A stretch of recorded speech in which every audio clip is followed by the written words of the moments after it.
என் முழு கதையை ஓட்ட சொல்லாம விட மாட்டேன். ஓடிக்கிட்டே கேள்றா சீனிச்சாமி.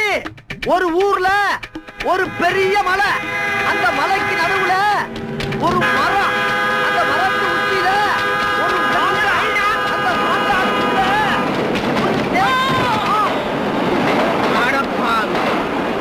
ஒரு பாதகம். சொன்ன மாதிரியே செஞ்சுட்டேடா.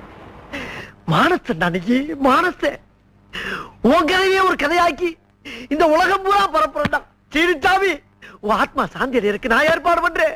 ஐயா, இந்த சீனிச்சாமி கதை யாராச்சும் கேளுங்களே. சீனிச்சாமி கதை யாராச்சும் கேளு. ஐயோ, யாரு? நான் தான். நீங்க தானா? தம்பி நல்லா இருக்கீங்களா? எங்கிட்டு உங்கள மாதிரி ஆளுங்களா அந்த ஊர்ல திரியறப்ப எங்கிட்டு நல்லா இருக்க முடியும்? பட்டணத்துக்கு போயிட்டு வந்தா கேளுங்க இந்த கேள்வியா. அப்ப நான் புறப்பட்டுமா? என்ன அதுக்குள்ள புறப்பட்டீங்க? உங்களை பார்த்து எவ்வளவு நாளாகுது, உங்ககிட்ட எவ்வளவு பேச வேண்டி இருக்கு. அப்புறம்